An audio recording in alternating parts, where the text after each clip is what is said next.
inside. Murphy shooting, save a rebound on the view.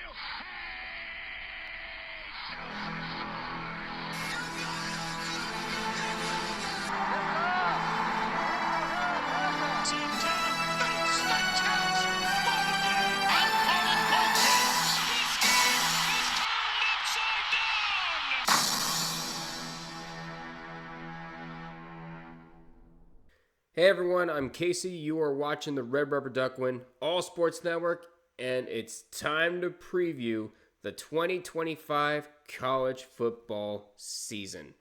That's right, another year, another fang-dangled quest for blood money by the NCAA, FBS, and I should say everybody. But the 12-team college football playoff has now made it possible for more mid-major teams to get into the playoffs. Like we just saw with Boise State last year, they actually ended up being one of the first-round byes, but it's likely not going to happen with the new playoff system where it's just the top 12 teams with 5 conference champions and 7 at-larges. But if everything plays out like 2007, we might see one or even more of these teams in. Hey, a guy could dream. And of course, this is another collaboration between me, Red5478, and Illogical Canadian. And this year, my first of 3 conferences is going to be the Sun Belt. Now, this is the only FBS conference to still use divisions. And so, we're going to do each division at a time. Let's go ahead and start with the East. Remember those days when you were constantly competing for conference championships? Where the hell was that last year? Going 5-6 in a school with as much success that Appalachian State has had these last 2 decades would get anyone fired. And lo and behold, Sean Clark was just shown the door. Now the newest ringmaster is Dowell Loggins. He was the offensive coordinator for a few NFL teams and was the offensive coordinator for South Carolina before going to Boone, North Carolina. It's his first year in a head coaching role, and you have to take over Mountaineer football. No pressure. Joey Aguilar is now in Tennessee, so now a starting quarterback job will be between 2 transfers, A.J. Swan from Vanderbilt and J.J. Cole from Iowa State. And it looks like Swan might have more of an edge than Cole, but we'll see how it pans out. Their leading rusher from last year in Amani Marshall has exhausted his eligibility, so Kanye Roberts or Arkansas transfer Rashad Dubinion will have to step up in the running back position. While the offense should be just fine, it's a defense that has had to fine-tune everything, and they really didn't have the best years last year, and that's putting it lightly. The top 4 tacklers are gone, so count on guys like Kyle Arnholt to step up, along with Miami transfer Thomas Davis. In the secondary, guys like corner Ethan Johnson and safety Zaire Gamble will bring experience to the table. Now, we just wait and see how long it takes to rebuild the App State empire. The only reason why this young team went bowling last year was due to a 3-0 start, and I highly doubt the Chants want to lose 6 of 9 again.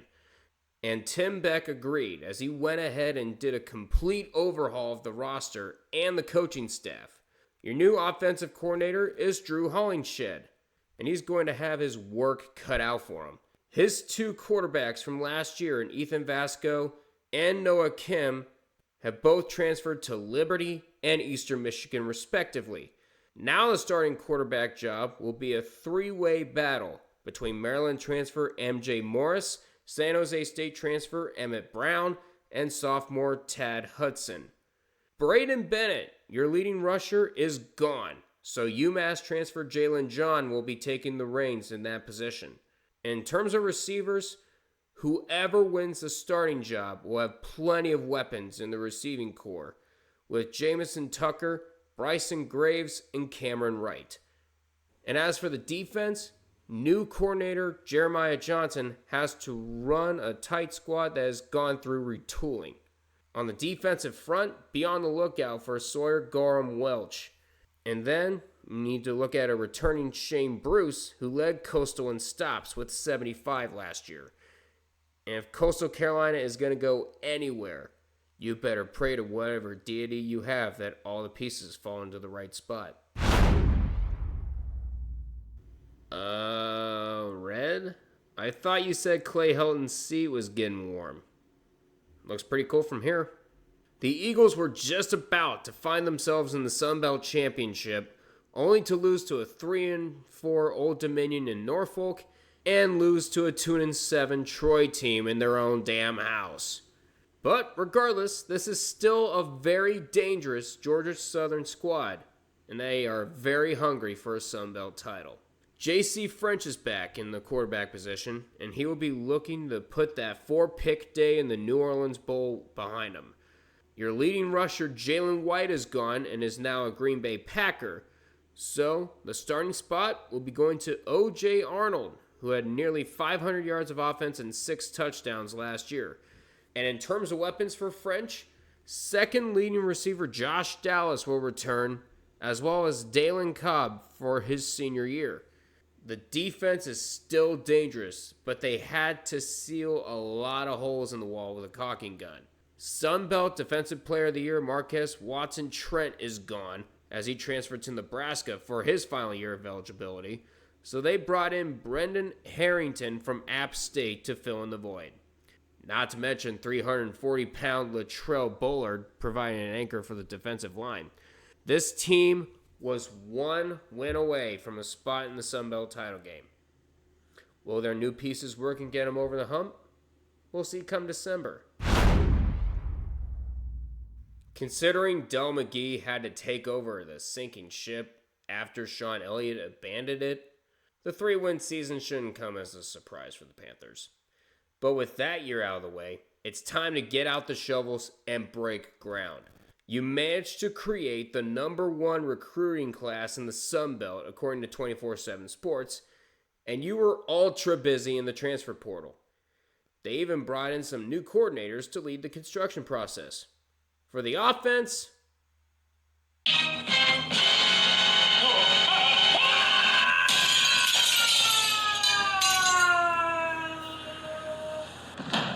My God, what a tall building! seriously? Hugh, I went 1-31 as the head coach of the Browns, so I'm jumping into Lake Erie to celebrate Jackson? At least he shouldn't go 1-31 in college? And he's not in the head coaching role? Fortunately for Mr. 1-31, the quarterback room is loaded with veterans and transfers, and it is more than likely that Christian Vaylor will be the starter. With the Panthers finishing second to last in the Sun Belt in rushing, one man who has to step up is Freddie Brock, who happened to finish in the top 10 rushers in the Sun Belt last year with 819 yards. Now, you almost lost one of your wide receivers in Ted Hurst, but he opted to stay in Atlanta. And Javon Robinson from Grambling State is coming in to boost the receiving corps. The defensive coordinator is Travis Pearson, one who did not go 1-31. The defensive line will be led by Henry Bryan, who was second in the team in sacks with 4, and he will be joined by Fuchs Lewis II as another anchor up front. And the secondary, be on the lookout for Jaron Gilmore, who had 53 tackles and 2 picks last year. Maybe this year can go right for Georgia State? Wait. Why'd you put 2 SEC opponents in your first month of play? Before Bob Chesney came in, there were a lot of questions. Can JMU stay competitive? And he answered that question with a 9-4 record, as well as your first ever bowl win in the Boca Raton Bowl. It's safe to say the Dukes are back in good hands and are actually one of the favorites for the Sun Belt crown this year. However, your field general, Alonzo Barnett, suffered a leg injury in their last regular season game against Marshall and missed out on the Boca Raton Bowl because of it. So his status is going to remain up in the air. So Chesney has added a couple of transfers with Camden Coleman from Richmond and the favorite to take over the spot this year, UNLV's Matthew Sluka, who actually has experience playing for Bob Chesney when they were both at Holy Cross. Behind him will be one of the Sun Belt's top running back combinations. You have George Pettaway, who is coming off a 1,000-yard season rushing and receiving. And you also have Iowa Day, who is coming back after suffering an injury early last year. While JMU lost a few receivers, they were able to replenish via the portal with Nick DeGennaro from Richmond and Jalen Sanchez from Villanova. On the defensive side, you have a new leader in Colin Hitchler after he served as co-defensive coordinator for Alabama last year. And he will see a mix of transfers like Xavier Holmes from Maine, as well as veteran presence like linebacker Trent Hedrick. And in the secondary, safety Jacob Thomas. Considering we saw the president put 70 on North Carolina last year, can they do the same to Washington State? That would be so funny. Okay, you are the defending Sun Belt champions, and you should be on your way to a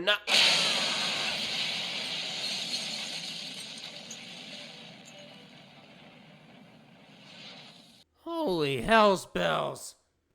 I guess that championship wasn't enough to get Charles Huff's seat, and everyone else's seat for that matter, out of the red. Charles Huff left. 47 players left. Bowl ticket, that's gone too. That's right, it all happened right before the Independence Bowl, and you had to be replaced by Louisiana Tech at the last minute. So now your new leader is former NC State defensive coordinator Tony Gibson. And he's going to have to break ground without any shovels. For the offense, new coordinator Rod Smith from Jacksonville State is going to have his work cut out for him.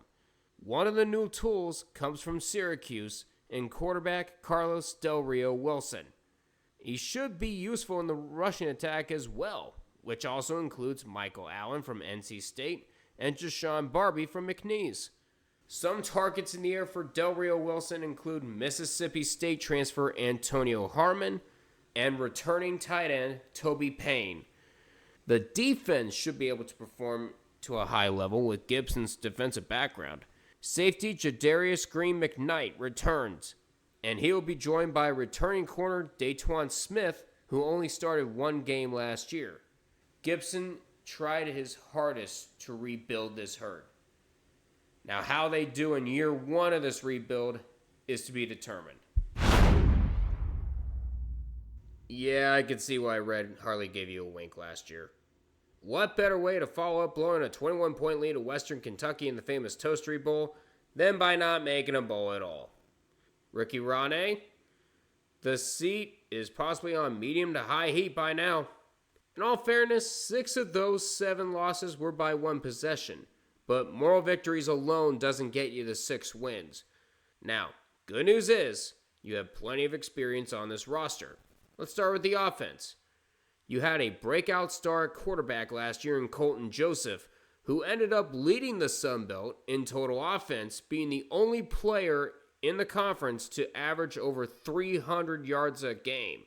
However, you have questions at running back you have to answer, and hopefully either Devin Roch or Markai James can answer them. You also brought in junior college transfers Ja'Cory Thomas and TJ Johnson, both of them 6'3", and they could make an impact for Joseph. On defense, the defensive line will be anchored by senior Chris Trinidad, and he will be a problem on the front. The linebacker core is even more deadly, especially with the return of Jason Henderson from a knee injury and redshirt year. Him, along with Mario Thompson and Koa Nautawa, make up one of the top linebacker units in the Sun Belt. Improvement won't happen right away since you decide to play at Indiana and Virginia Tech, but you should be going back to bowling in no time. Now let's go out west. Last year, you finally figured out you needed more than one elite player to take you far. Butch Jones was able to learn that lesson by taking the Red Wolves from last place in the West to making a bowl game. Now, you're the favorites to make it out of the West this year. That one elite player we were talking about earlier is known as Jalen Rayner. He was the Sun Belt Freshman of the Year 2 years ago, and he's showing no signs of slowing down. A big part of that success has been the veteran presence of Corey Rucker at wide receiver. Also at wide receiver is Hunter Summers, who looks to get a few more targets and catches this year. The rushing attack will be led by Jaquez Cross, who started 7 games last year and ran for 638 yards. As for the defense, there was a lot of retooling that had to be done, and a lot of transfers had to come in. The only veteran coming back for the defense will be defensive end Brian Whitehead. So there's the experience that the defensive front needs. The secondary suffered a loss in the offseason with safety Websley Etienne going to FIU. But one of the guys that left Marshall is defensive back A.J. McGee, and he should fill that spot nicely. The only thing that will stop Arkansas State at this point will be everything not turning into a cohesive unit. But if all goes well, you could be looking at the next Sun Belt champions. Going to the Sun Belt Championship hasn't been the problem. The problem is finishing the game when it mattered the most. Michael Desormeaux will have to use all the new talent he has assembled on both sides of the ball, especially on defense, but we'll get to that in a few. The offense will have a new field general in the form of Walker Howard. He played behind the likes of Heisman Trophy winner Jaden Daniels at LSU and first-round pick Jackson Dart at Ole Miss. It was ranked as one of the top prospects in 2022. One weapon that Howard will have is another former Tiger in Shelton Sampson Jr., who will be looking for playing time. The rushing attack of Bill Davis and Zylan Perry will continue the strong ground game. Now we can talk about the defense, as they only see a few returning starters. The focal point of the rebuilding effort lies with Jordan Larson and Cameron Whitfield to provide anchors for the pass rush. The secondary will see the return of 2 of its safeties in Tyree Skipper, who is the only returning starter, and Cody Jackson, who started the last 4 games. Louisiana was 1 win away from glory last year. If the defense can come through, they might get that 1 win. Wow, Warhawks, you guys are 5-1 and are about to go to your first bowl game since 2012. This team's going to be fun to watch, that's for sure. What do you mean you lost 6 straight to end the year and missed out? What? Bryant Vincent, this was your best year since 2019, and you let it slip from your fingers like that? Holy hell, you have a lot of work to do this year. Because guess what? You're getting picked to finish last in the West again. For your offense, you do get Aiden Armenta back, who was solid for the last 8 games when he started.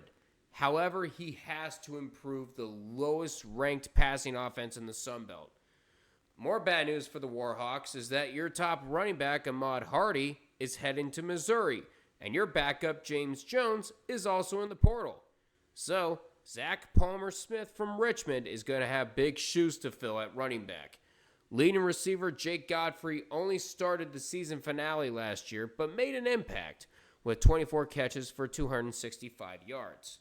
The defense took a step forward, only allowing 28.3 points per game instead of 38.8. Progress, I guess.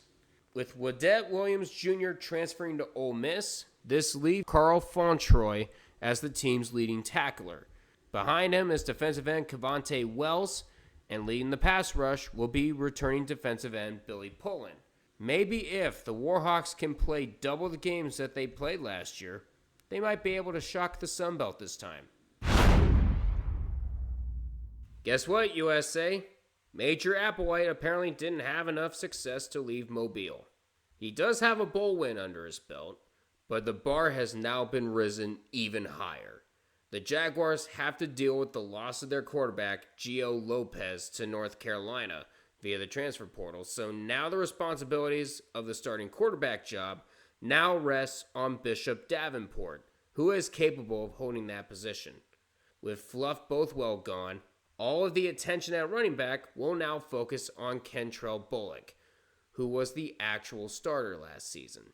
The receiving corps has lost 3 of its top 4 receivers, So, 7th year senior Devin Voisin will try to lead some new soldiers. The offensive line features one of the best blockers in the Sun Belt in left tackle Jordan Davis, so Davenport will have some protection throughout the season. The defense has had to deal with graduations and transfers in the last couple years. However, some areas should still be solid, especially at linebacker with Blaine Myrick and Darius McKenzie. In a secondary that features a few players who are either first-year transfers or special teamers, safety Wesley Miller will emerge as the proven veteran presence and looks to provide leadership. While South Alabama has seen its best stretch of football as of late, the fact that they lost 11 starters since December is rather concerning. Major Applewhite has a lot of work to do if he wants to reach the rank of Sun Belt champions. Red left this team out of last year's preview by accident. Or was it on purpose? Going 1-11 is bad enough, but not beating an FBS opponent since Louisiana on November 9th, 2023? Trust me, Akron and Kent State can feel your pain. Will Hall has cleaned his office, and Southern Miss knew they had to strike gold in their replacement, and they brought in the reigning Sun Belt champion, Charles Huff. His new staff includes offensive coordinator and former head coach of Utah State and Arkansas State, Blake Anderson, and his defensive coordinator from his time at Marshall, and Jason Seymour. Of course, we're going to start with Anderson's offense. When moving from Huntington to Hattiesburg, he took his quarterback with him in Braylon Braxton. Also from Marshall, his wide receiver 1 in Braylon Brown will provide options for Braxton, as well as returning tight end Kyron Heath. Now let's get to that defense. If your defense was worse at defending the run than Kent State was, that might be a sign where things need to change and fast. The linebacker core was revamped with returning linebacker Chris Jones and Portland State transfer Michael Montgomery. As for the secondary, you guessed it, more Marshall transfers in corner Josh Moten and safety Amir Foster. And they will also be joined by another transfer in safety Josh Battle from Chattanooga. Now let's see how far the Southern Miss Thundering Herd can go this season. Maybe you might win 2 games at a fraction of the time. The Pac-12 savior. That's right, this will be the final year for the Bobcats in the Sun Belt before they move to the new and revived, I shouldn't say improved, Pac-12. So this is your last chance at the Sun Belt crown. And from the looks of it, you actually have a shot. G.J. King has the team right where they want to be, even though the offense has had a roller coaster of an offseason, mainly at quarterback and in coaching positions.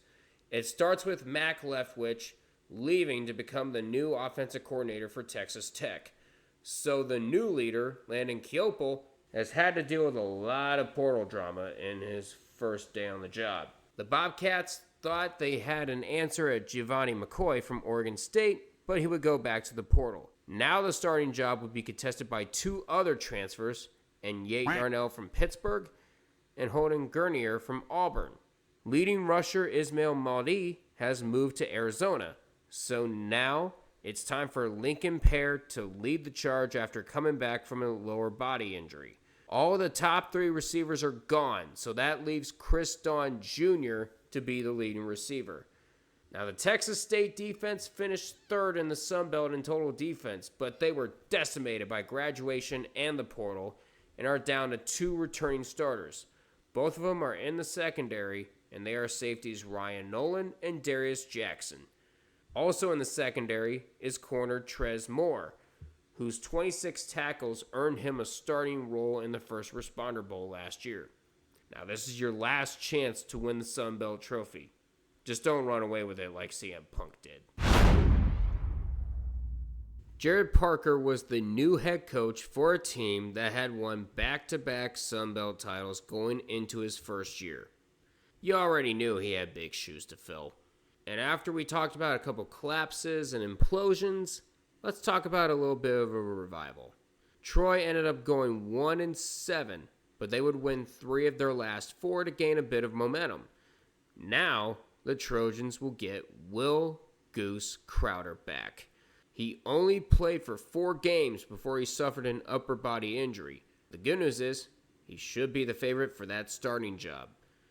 They did lose 1,000-yard rusher Damian Taylor, so they replaced him with another 1,000-yard rusher and Trey Cooley from Georgia Tech. There will be other running backs going for that starting job, with the favorite being Jordan Lovett.